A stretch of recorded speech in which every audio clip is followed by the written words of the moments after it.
Hey, Aliel. So, I have this strange little set of life experiences that all kind of come together. So, I want to talk today really quickly about trauma informed therapy and diagnosis. So, if y'all watch Dr. Phil, like I watch Dr. Phil, he always says, you can't change what you don't acknowledge. It's actually true. And let me tell you why. So when you go in to a doctor or a psychiatrist or a therapist, they're going to start at the very bottom. So they're going to say, well, what's going on? And this is where you need to be honest and really honest about your past trauma. So when you're looking at this whole spectrum of things that have happened in your life, right? You need to look at it in terms of points of trauma. Did your parents get divorced? Did you get bit by a dog? Did you... Whatever traumatized you. And let me just tell you this right now. Two things. Trauma is not a competition. There is no better or worse. It is how you deal with it and how it is dealt with. So, whereas someone over here might be bullied in school, but there's resolution, they probably aren't going to, that's probably not something that's going to stick with you. But when you look at it in terms of things that have stuck with you, right? So this is where diagnostic criteria really comes into play, because it's like Maslow's hierarchy of needs, right? So we start at the very bottom and then we build all these different neural pathways through our lives. But if there's a traumatic event, you kind of get stuck there, right? And so trauma-informed therapy looks at neuroplasticity in the way that, we look at addiction. We look at it changes the way kids act out. It changes diagnoses, because this is all changes in your brain. Now, I am certainly under no circumstances a doctor. I am under no circumstances suggesting that you go off your medication. I'm not in any way suggesting that there is even something that is wrong with you. People get depressed, man. I lived most of my life, you know, I can trace my stuff back where I'm like, if I had had therapy at 9, it would be different. But you know what?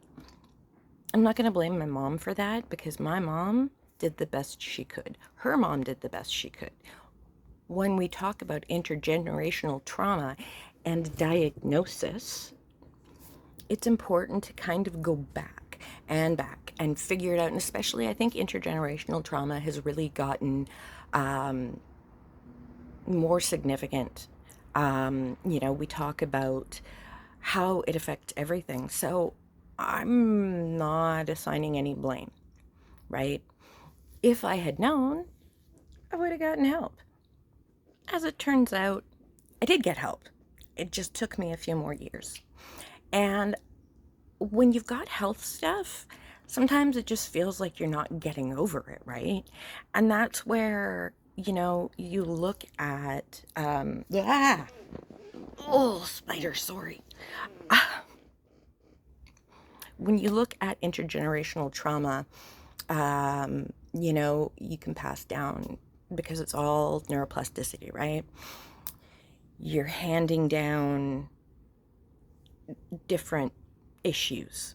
So you have like a diathesis, and you have this direction that you could go if you're pushed, right?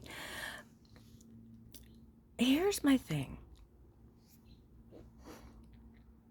No matter where you are in life, no matter what is going on, if you are suffering, let's look at that in terms of trauma.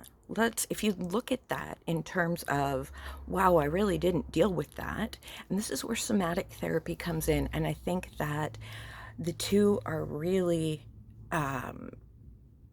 healthy together, and that can change your diagnosis. I certainly don't have the same health things that I had in my 20s.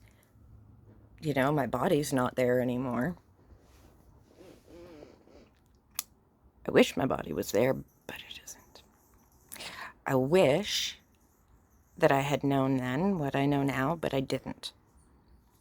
And so if I can give myself a little bit of grace to remember what happened before that trauma. If something you love doing had been nurtured at any point, think about that feeling of you had before. Like I remembered before, you know, I was in high school and I got called ugly a lot. And I got told my art was ugly and I dressed funny and I did this funny and I did that funny. And I subconsciously, my whole life, felt stupid and ugly, and I wasn't a good writer, and I wasn't good at this, and I wasn't good at that. And I internalized everything. But you can also look at that in terms of mental health diagnosis. You also can look at that in terms of addiction. Addiction can look like a lot of things, and it's not just booze, and it's not just drugs, and it's not just whatever. It can be sex addiction. It can be phone addiction, video games, right? You've got to look at the whole picture. I'm more than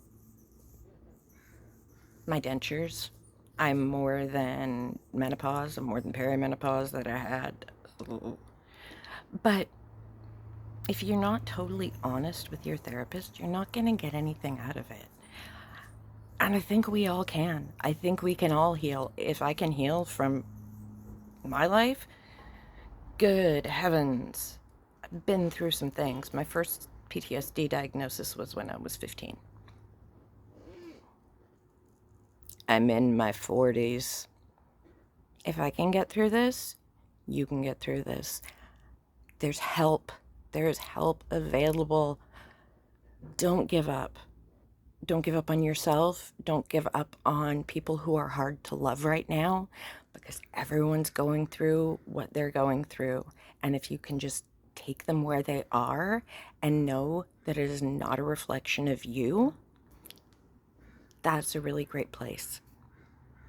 Trauma-informed therapy, look into it. It's amazing. Diagnostic criteria, look into it. It's amazing too. And look into somatic therapy if you are having physical issues, because it literally changed my life. Have a good day and know that there's always hope. It's not black and white.